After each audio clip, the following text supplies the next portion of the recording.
벌써 10월하고도 우리가 첫 주를 맞이합니다. 무더웠던 지난 여름이 어제인데 보였는데 벌써 아침 저녁으로 찬바람이 우리 옷깃을 스치고 이불의 두께가 틀려지는 계절, 그런 계절을 우리가 맞이하고 있습니다. 그럼에도 불구하고 이 나라, 이 민족, 이 국가, 이 조국 강산에는 아직도 이념 사상으로, 이념으로 깔려서 그렇게 양극화되어지는 모습을 볼 때 참 마음이 안타깝기가 그지없습니다. 어제 서초동 거기서 또 수만 명이 모였다고 하지 않습니까?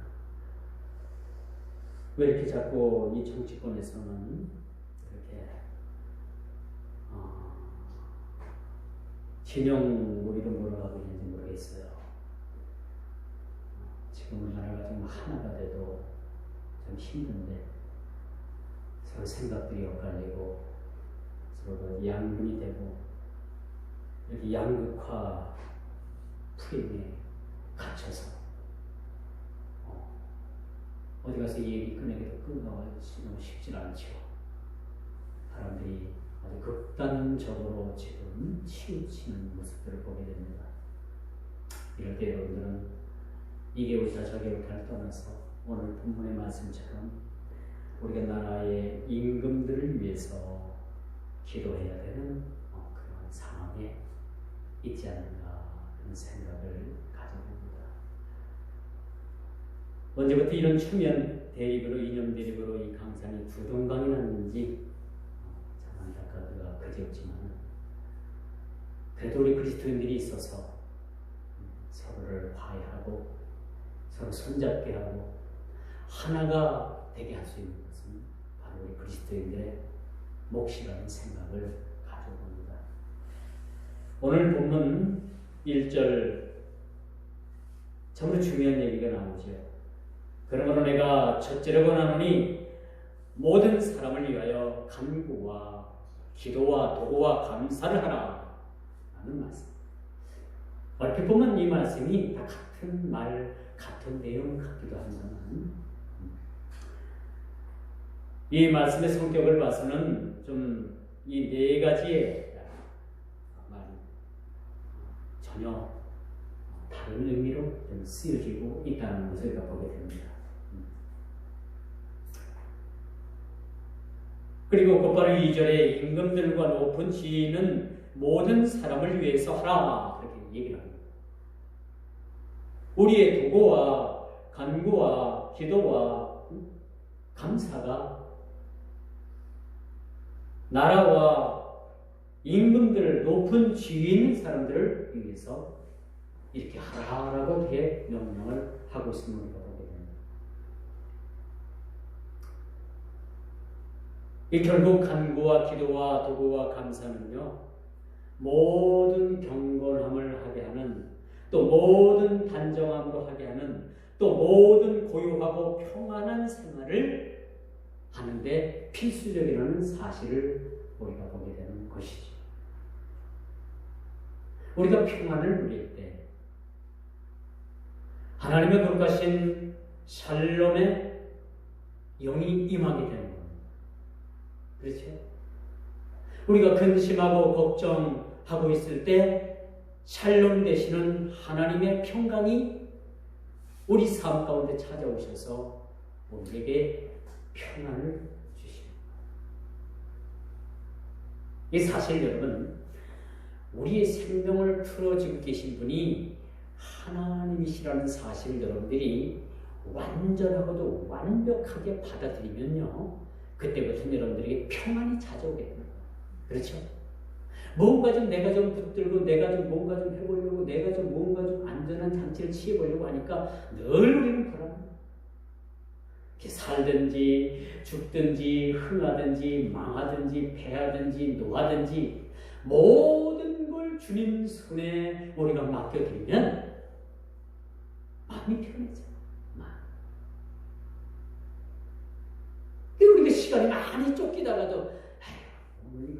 이렇게 바쁜데 오늘 못하면 내일하지 뭐. 그렇게 편하게 마음을 먹으면 어떻게 해요? 편해지는 거예요. 그래서 오늘 이거 못하면 나도 이거 못하면 오늘 이거 못 맞추면 그냥 죽는다는 그런 생각을 가지면 늘 그런 불안과 염려와 그런 바쁜 생활 가운데서 우리가 살아갈 수밖에 없는 거죠. 그래서 좀 마음먹게 될 것 같아요. 당장 우리가 호랑이에게 물려가도 정신만 차리면 산다고 하잖아요. 그렇지? 그렇기 때문에 우리는 항상 주님께서 주시는 이 평강을 누리며 또 모든 경건과 단정함으로 또 고유하고 평안함을 생활을 하는 이 입장은 뭐냐? 결국 간구와 기도와 도고와 감사의 삶이 바탕이 되어야 된다는 거예요. 우리 신앙의 바탕이 뭡니까? 우리 신앙의 바탕이 뭐가 되어야 돼요? 예수 그리스도. 살아도 예수, 죽어도 예수. 그래서 여러분 성경 신구약을 그냥 성경을 빨리 짜듯 비틀어 짜면은 뭐가 나와요? 네? 예수님의 피가 나와요. 피가 짜잖아. 이게 복음이고 이게 성경. 이 복음이 뭡니까? 복음의 실체는 예수 그리스도예요.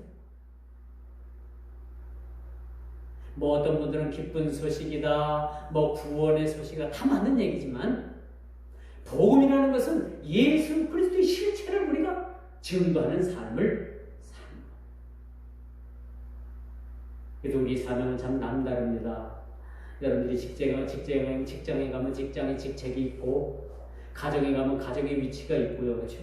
다 위치들이 있지만은 우리 그리스도인들의 가장 우리들의 삶의 바탕이 되어야 되는 게 뭐냐? 주님의 증인이 돼요. 주님의 분신이 되어야 되는 거예요. 주님은 2000년 전에 십자가에 못 박아 죽으시고 하늘나라로 가셨습니다. 다시 오십니다. 여기시기 때문에 우리에게 보여주시기도 하고 더러운 꿈을 통해서 보여주시기도 하시지만은 이 복음이라는 실체가 뭐냐? 우리를 통해서 예수 그리스도의 실체를 드러내는 거예요. 여러분 한 사람 개인이 예수님의 분신인 겁니다, 사실. 예수님의 분신이자 실체인 거예요. 그 많은 사람들이 예수님이 어디 있어 하면은 여러분들의 모습을 보고 여러분들의 모습을 통해서 예수님이 드러나게 되는 거예요. 그게 바로 예수님의 분신적인 삶을 사는 것이고 복음의 실체라는 사실들을 우리가 보게 되는 거예요. 어렵지 않죠? 어렵지 않아. 누구든지 나의 모습을 보고 야, 저 사람 예수님 같아. 어느 교회 집사라더니 저 사람을 보면 저 사람 속에서 예수님이 보여나. 예수님의 실체를, 예수님의 분신적인 삶을 우리가 살아가게 되는 거죠. 그렇다면 이 어지러운 세상 중에 오늘날 우리 그리스도인들이 무엇을 해야 하는가라는 것을 오늘 본문 말씀은 그렇게 말해주고 있죠. 또 어떻게 행동해야 되는가? 어떻게 살아야 되는가? 어떻게 느끼고 어떻게 말해야 되고 어떻게 판단해야 되는가라는 것을 오늘 본문은 우리에게 아주 잘 설명해 보여주고 있다는 겁니다. 그러면 오늘 간구와 기도와 도고와 감사 이 네 가지는요. 오늘 21세기를 사는 저와 여러분들에게 우리 주님께서 주시는 명령하는 바라는 사실들을 우리가 깨달아야 돼요. 간구라는 내용은 여러분 알고 계시죠? 기도라는 내용은 여러분들이 너무나 잘 알고 계십니다. 도구라는 말도 여러분들이 좀 한자적인 의미가 있지만 잘 알고 계실 거예요. 감사라는 내용은 아무래도 여러분들이 잘 알고 있을 겁니다. 오늘 이 본문 말씀을 보면서 이렇게 우리가 간구와 기도와 도구와 감사를 하라고 했는데 그렇다면 저와 여러분이 하는 이 기도의 내용에 어떤 사람을 포함해야 되는가? 여러분 기도의 대상이 있지 않습니까? 여러분 기도의 대상이 누구예요? 첫 번째 기도의 대상. 누구를 위해서 기도합니까? 누구를 위해서 하나님께 기도합니까? 누구를 위해서? 누군가 널 위해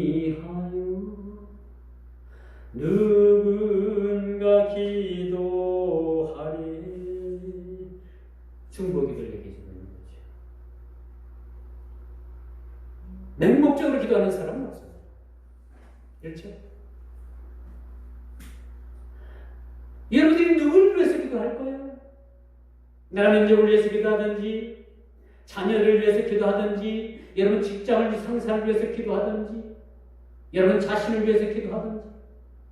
근데 오늘 본문 2절 보니까요, 기도의 대상을 정해주고 있어요. 임금들과 높은 지위에 있는 모든 사람을 위하여 하라. 이는 우리가 모든 경건과 단정함으로 고요하고 평안한 생활을 하려 한다. 나라의 위종자를 위해서 기도하라. 여러분들이 나는 그 사람 안 뽑았어, 그렇게 이야기를 해도요, 일단 국가의 수반으로 뽑혀진 이상 그 나라의 수반을 위해서 여러분들이 기도해야 됩니다. 어떤 사람은 뉴스에만 나오고 TV에만 나오고 막 치를 떠내는 분들이 있는데, 우리 그리스도인들은 그렇게 할 필요는 없어요. 왜? 미워하는 자체가 뭡니까? 미워하는 자체가 뭐예요? 응? 살인이에요.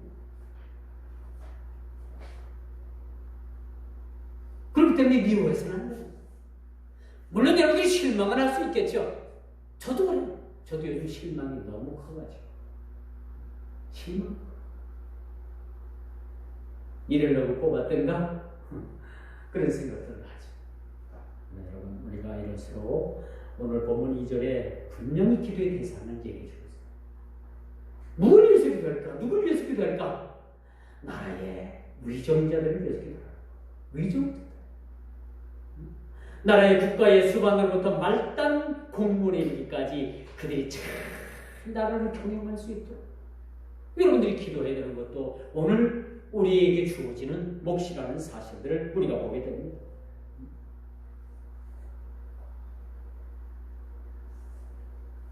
오늘 바울은 모든 사람들을 위해서 기도하라고 했어요. 이걸 우리가 문자적인 의미로 우리가 표현하면 안 돼요.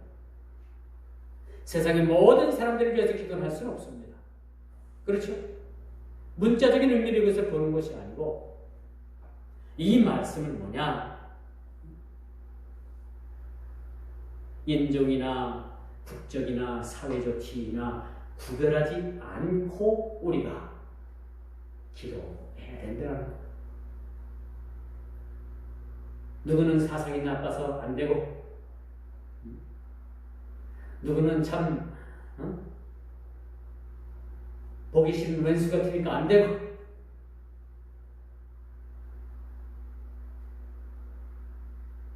그럼 뭐 좋은 사람만 위해서 기도하면 여러분 뭡니까? 그건 아니잖아요. 이 모든 사람들이 오늘 바울 사도가 표현하는 이 모든 사람이라는 것은 인종이나 국적이나 사회적 지위나 이런 것들을 초월해서 여러분들이 기도를 해야 돼요.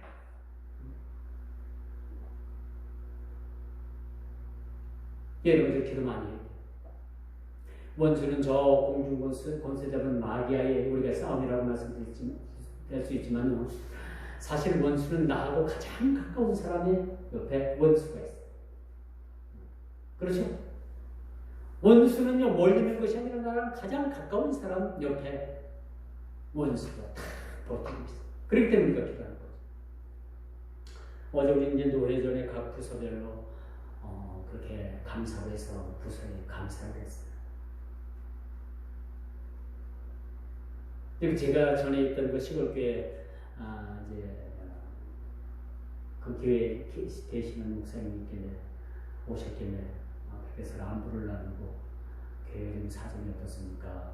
그랬더니 그저 그렇대요. 그랬더니 지금 오늘 가정이 좀 안 나온다는 얘기 했는데 나옵니까? 그랬더니 안 나오고 있대요. 못 나오고 있대요. 안 나오고. 목사님 한번 찾아가셔서 권고하시고, 그래도 그런 만들을 가까운 데 나오는 게 좋지 않겠습니까? 그랬더니 목사님, 지금 그 가정이 큰 싸움이 벌어졌어요. 무슨 말씀이에요? 그랬더니 그 가정이 공장도 짓고 크게 사업이 벌어졌는데 동서간에 싸움이 벌어졌대요. 그래서 거기는 동서끼리 같이 살아요. 동서들끼리 언니, 동생, 또 동생의 남편, 그 형부, 여기 같이 핫집에서 살아. 근데 이 큰 언니는 아무것도 가진 게 없었어요. 시골에 살면서 남의 땅 빌려가지고 포도농사 지고 근근히 먹고 사는 그런 사람이었는데, 이 동서되는 이 사람이 이제 강원도 홍천 사람인데 인천서 철공사를 했어요. 이 철공사는 거 팔고 가게 팔고 인천에서 집 한 채 가지고 있던 거 집 팔고, 그래 내려와가지고 영동 와서 정착을 해서 포도 밭을 사고 일구어서 그나마 땅이 있어서 농사 짓게 됐죠. 그리고 이제 부모님이 돌아가시면서 홍천에 있던, 홍천이 지금 굉장히 유원지로 변했잖아요. 홍천에 있는 자기 분기수로 받은 땅을 팔아다가 공장 짓는 데 다 투자를 했어요. 이 손아래 동서되는 사람이. 이거는 뭐냐? 이 형님되는 동서가 모든 땅이나 모든 공장의 모든 것을 자기 앞으로 봐요. 자기 앞으로. 이 처음에는 아들도 뭐 적고 뭐 한 집에서 우리는 그냥 믿고 내 거 없이 살자 했는데 애들도 크고 머리도 크고 그러니까 이제 이 손아래 동서되는 이 오집사는 내 거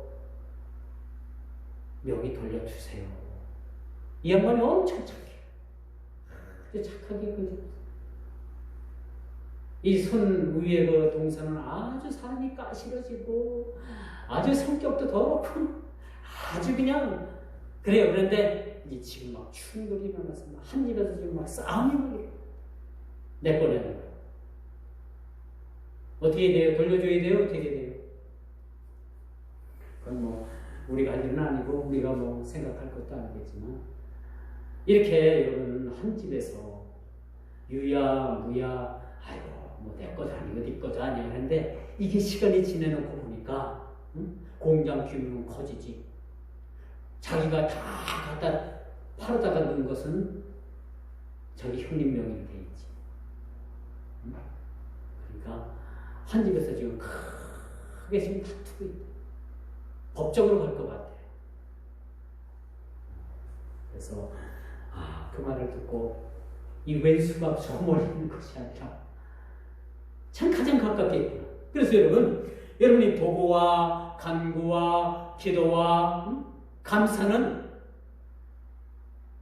가장 가까운 데 있는 사람을 위해서 여러분이 기도해야 돼요.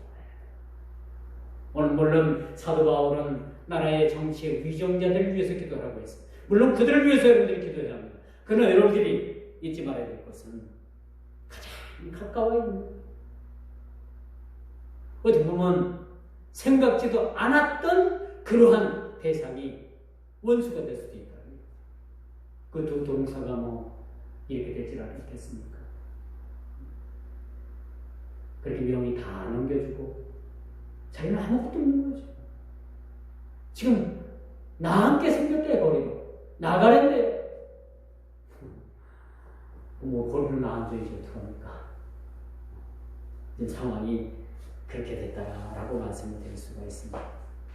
참 우리가 기도에 대해서는 생각함에 있어서 참 우리는 모든 죄와 제도를 초월하는 기도가 우리에게 필요하다.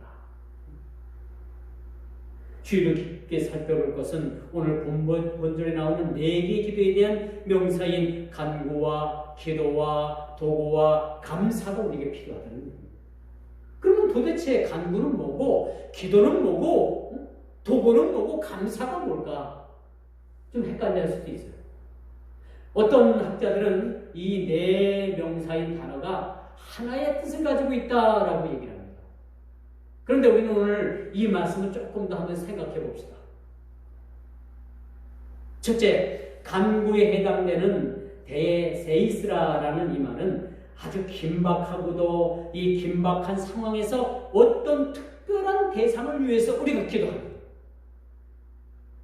이게 간구입니다. 우리가 보통 기도하는 거하고 어떤 특별하고도 긴박한 상황에서 기도할 수 있잖아요. 예를 들어서 김정은이가 내일 새벽에 전쟁을 선포했다고 합시다. 예를 들어서 그런 부분이 어떻게 돼야 돼요? 이 급박한 상황, 이 긴박한 상황, 이 특별한 상황을 위해서 우리가 기도하는데 이것을 간구하는 기도라고 얘기하죠. 이해가 가죠? SOS 기도가 누가 여러분들에게 SOS 기도 부탁합니다. 누가 서울대학교 병원에서 수술을 하는데 지금 굉장히 위중한 상태입니다. SOS 기도를 요청하잖아요. 이게 뭔 기도인가? 간구하는 기도에 속하는 것이라 라고 말씀드릴 수가 있습니다. 둘째, 기도에 해당되는 의미로 뭡니까? 도구입니다. 이 도구는 뭐냐? 하나님을 향한 모든 경건함을 아뢰는 거예요.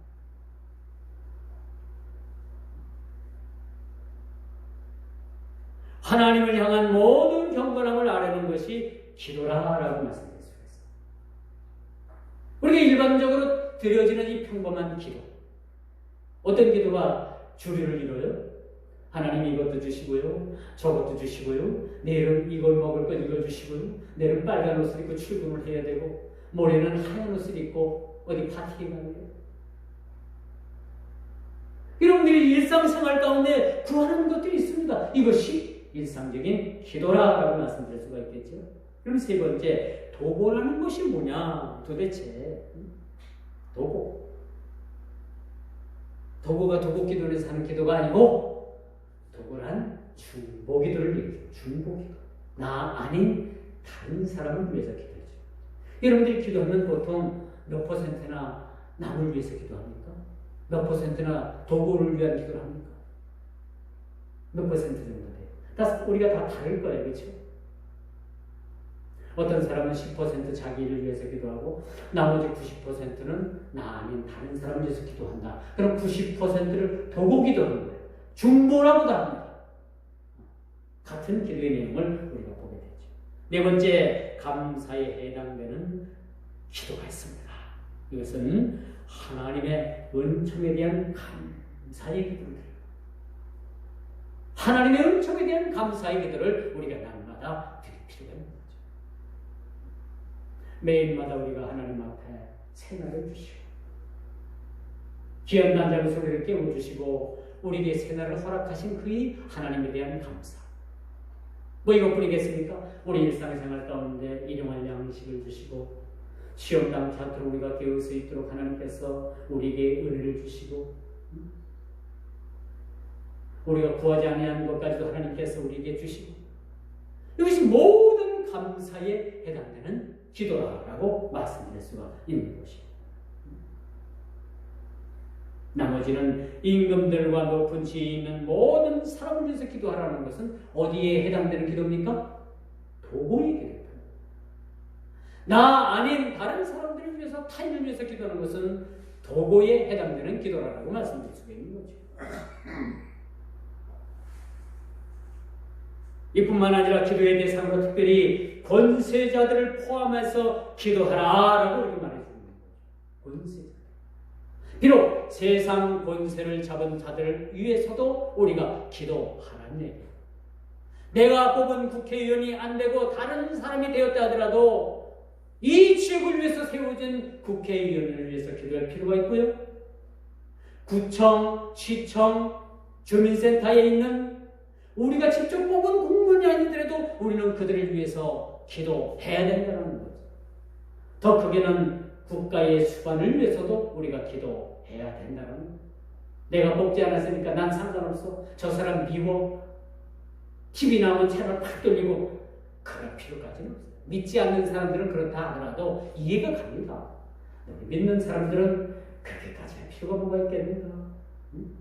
원수를 사랑하라고 했는데 그렇죠? 미워하는 것이 뭐 죄가 된다고 했는데 이 간음죄가요 꼭 불륜을 저질러서 간음이 아니라 지나가는 여자가 아주 아리따운 여자가 그 여자를 보고 음욕을 품으면 이미 그것은 간음한 거라고 우리 주님께서는 그렇게 말씀하고 계시는 거예요. 어떻게 생각하십니까?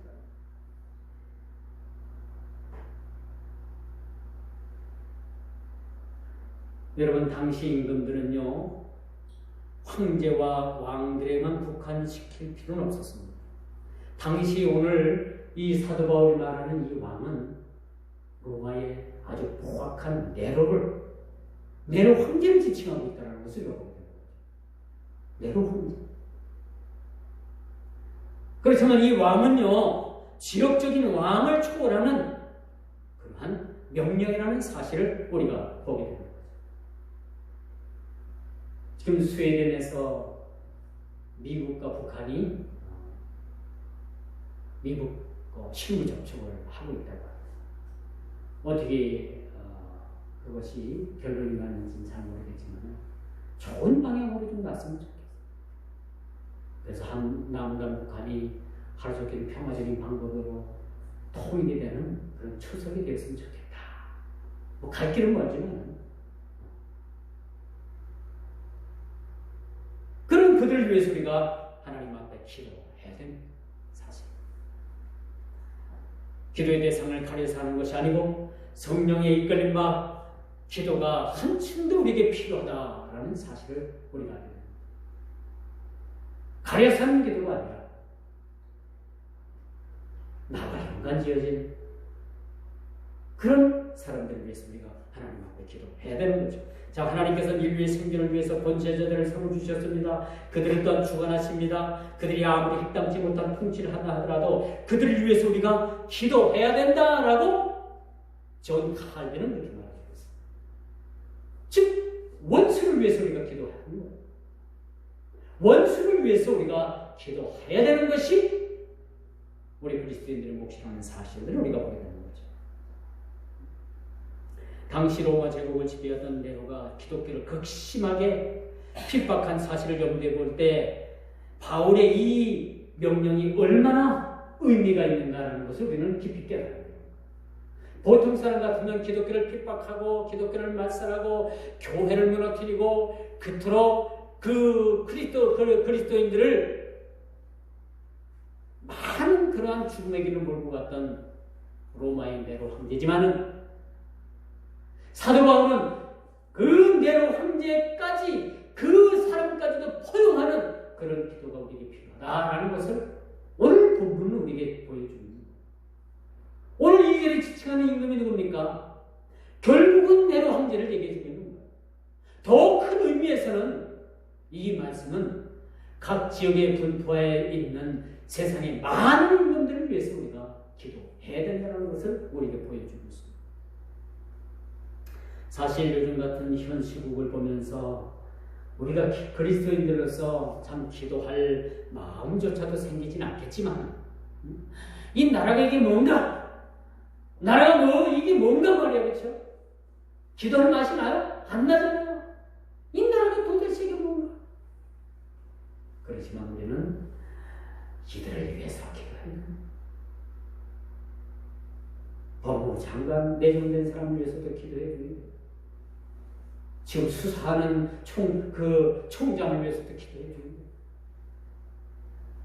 국민의 55%가 문재인 대통령이 잘못 이것을 판단하고 세웠다라고 그렇게 퍼센트율이 이렇게 나왔어도 나머지 40몇 %를 위해서 우리가 기도해 줘야 되는 것이 우리 그리스도인들의 몫이라는 사실을 우리는 보여야 됩니다.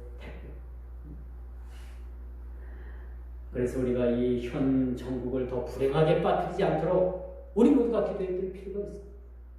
여러분, 도리의 태극기만 가지고 나가서 흔든다 그러면 되는 게 아니에요. 어제 제가 저쪽 어디에요?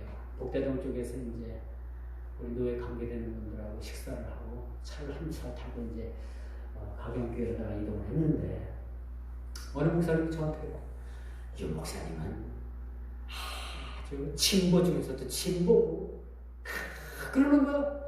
그래서 어느 목사님이 그러세요. 전 진보도 아니고 보수도 아니고 중도예요. 중도. 진보가 잘했으면 나 진보 잘했다고 인정해주고요. 보수 잘한 거 있으면 전 보수 잘한 거 있다고 저는 인정해주는 사람이에요.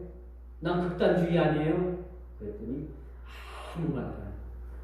이게 여기 우리마트 있는데 무슨 교회죠? 늘사랑교회 목사님이 그러는 거야. 나하고 자주 제 대화도 안 하는데 내가 그럴 것만 같았나 봐. 그렇지는 않다. 그렇게 얘기를 했어요. 우리 그리스도인들은 이쪽 저쪽도 치우치지 않는 게 좋아요. 양쪽을 보면서 양쪽이 모자라면 어느 쪽이든지 우리는 기도해 줄 수 있는 거 아니에요. 그렇죠? 또 이쪽이 잘했으면 어느 진영에도 불구하고 칭찬해 줄 수도 있어야 되는 거야. 사실 이 사람이 참 우리 국민을 대표로 해서 일한다는 게 다 잘할 수는 없어요. 그렇죠? 잘한 건 칭찬해 주고 못한 건 격려해 주고 또 다른 찬양도 하고 또 안 되면 또 우리가 머리에 또 끈 싸매고 그러니까 기도될 필요 있는 거예요. 사실 교회가 뭡니까? 세상을 향해서 우리가 뭐예요? 아닌 것은 아니라고 할 수 있는 그런 것이 교회 아닙니까? 누가 얘기해 주겠어요? 근데 이렇게 자꾸 잘못된 것으로 이렇게 흘러가면 안 돼요. 머리에 끈이라도 이렇게 띠들고 잘못된 것을 잘못됐다고 엄중하게 합니다. 과거 유신 시절에는 어미 그런 말 못했어요. 더더군다나 교회에서 그런 말 못했습니다. 교회 목사가 그런 말 했다가는요, 지도사도 모르게 저 대공분실에, 남산 대공분실에 끌려 들어가고 죽어 나오든지 반 불구가 돼서 나오든지 그런 시대가 있었어요. 그럴 때 한국의 기독교가 어떻게 됐냐? 아무런 말도 못했어요. 그냥 항구했어요. 왜? 잡혀가면 죽으니까. 아무런 말도 못했어요. 근데 지금 시대가 어떤 시대입니까? 뭐 대통령도 욕하는 시대인데 뭐 그렇죠? 우리가 사실은 할 말은 해야 되는 거 우리 그리스도인들. 그게 살아있는 교회죠, 그것이. 그리고 우리가 그렇게 지적하고 또 그렇게 지적하는 동시에 그를 위해서 우리가 기도해줘야 돼요. 요한일서 5장 14절에 보니까 이처럼 우리가 간구와 기도와 도구와 감사함으로 나갈 때 하나님께서 흔쾌히 응답해 주시겠다. 흔쾌히 응답해 주시겠다. 뭐 질질 끄는 것도 아니고 뭐 응답해 줄까 말까 줄까 말까 그것도 아니고 너 좋아심나게 하는 것도 아니고 여러분 요한일서 5장 14절 집에 가서 한번 찾아보세요. 흔쾌히 하나님께서 응답해 주신다는 거예요. 흔쾌히. 그럼 여러분 이 말씀 다 붙잡아요. 어떤 문제 가지고 하나님 당신께서 이렇게 흔쾌히 응답해 주신다고 했는데 왜 응답하시지 않습니까? 하나님 거짓말 하시는 거예요? 이 말씀 나 붙잡고 나 이 약속 붙잡고 하나님 앞에 기도하니까 흔쾌히 좀 응답해 주세요. 이렇게 되면 여러분들이 때를 썼으면 좋겠어. 근거를 대놓고 근거를 들이대고 하나님 앞에 그러면 안 되겠지만 하나님 앞에 불순한 마음 같지만은 근데 우리가 성경에 나와 있으니까 이 말씀 들이대면서 하나님 이렇게 하셔서 말씀하시지 않았어요? 그러니까 흔쾌히 응답해 주세요. 좀 왜 천질 거세요? 내가 그렇게 해도 미워요? 응답해 주실 거야? 안 해 주실 거야? 나 응답해 주시지 않으면 하나님 미워요 할 거예요. 그렇게 해서 하나님 협박을 좀 해보세요. 아닌가요? 틀렸나요 제 말이? 그렇게도 한번 해보세요. 요한일서 5장 14절입니다. 딱 찾아가지고 온드라이 이거 딱 해놓고 하나님 내가 이거 구하는데 흔쾌히 응답해 주신다고 했어요. 안 해주시면 하나님 거짓말. 그렇게 해주시면 하나님 협박을 좀 해보세요. 여러분들이 협박한다고 해서 하나님이 협박당하시는 하나님은 물론 아닙니다. 절대 아니에요. 근데 여러분들이 이렇게 좀 한번 해보세요. 그를 향하여 우리의 가진 바 담대한 것이 이것이 그의 뜻대로 무엇을 구하면 들으시리라. 요한 1서 5장 14절.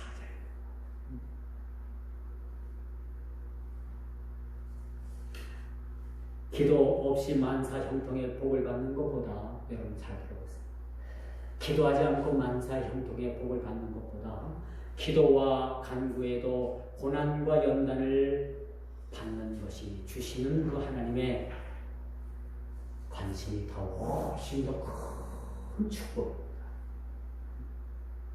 잘 들어보세요. 기도 없이 하나님의 만사 형통의 축복을 받는다? 이게 만사 형통이에요? 저주의 저주. 기도와 간구에도 고난과 연단을 주신다. 이건 하나님의 관심과 아주 지대한 관심이에요. 지대한 관심. 이게 축복이에요. 기도는 만사 형통을 채우는 단계가 아니고 주님의 고난을 알아가는 과정. 결코 기도하는 백성을 하나님께서는 외면치 않으십니다. 그래서 오늘 간구와 기도와 도구와 감사함 1절 여러분들이 좀 잘 순서를 정해서 외웠으면 좋겠어요. 이렇게 기도해야 되겠구나. 이제 말씀의 결론을 맺습니다. 지금까지 우리는 기도의 중요성, 기도의 대상, 그리고 무엇을 위해서 기도해야 하는가라는 이 대명제를 위해서 깊이 고민하고 생각해 봤습니다. 기도는 아무리 강조해도 지나치지 않습니다. 원수의 진을 파하는 가장 강력한 무기. 원수의 진을 깨트리는 가장 강력한 무기가 여러분 뭔지 압니까? 기도예요. 2번, 3번, 10번, 20번. 아무리 여러분 이것을 강조해도 강조할 수밖에 없는 겁니다. 이 기도는 우리가 이론적으로도 너무너무 잘 알고 있어요. 해야 된다는 걸 너무나도 이론적으로 잘 알고 있습니다. 그러나 이를 실천하고 나가는 또 한 번의 큰 결단과 용기가 우리에게 필요하더라. 그러므로 간구와 기도와 도구와 감사 이런 기도의 방법대로 여러분들이 기도함으로 인해서 고난과 고통을 받는 것이 하나님의 축복이라는 사실, 기도하지 않고 만사 형통의 복을 받는 것이 결국 그것이 복이 아니라 저주라는 사실. 여러분들이 기도하고 여러분들에게 주어진 고난과 고탄과 고통과 그 어려움 속에서 진심으로 하나님과 동행하는 삶, 고난을 주시는 하나님, 고통을 주시는 하나님, 어려움을 주시는 하나님, 그만큼 하나님께서 관심이 있으시다. 관심도 없으면 하나님께서 관심도 없으시면요 여러분들을 통해서 아무런 일도 내지시지 않아. 관심이 없습니다. 부모가 자식에게 관심이 있으면 어떻게 해요?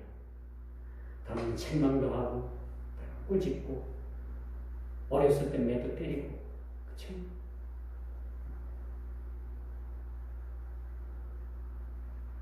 요즘 아이들은 영악해서 어릴 때부터 말을 하면 다 알아들어요. 요즘 아이들이 그렇더라고요. 어른들 생각을 뺨치더라고요.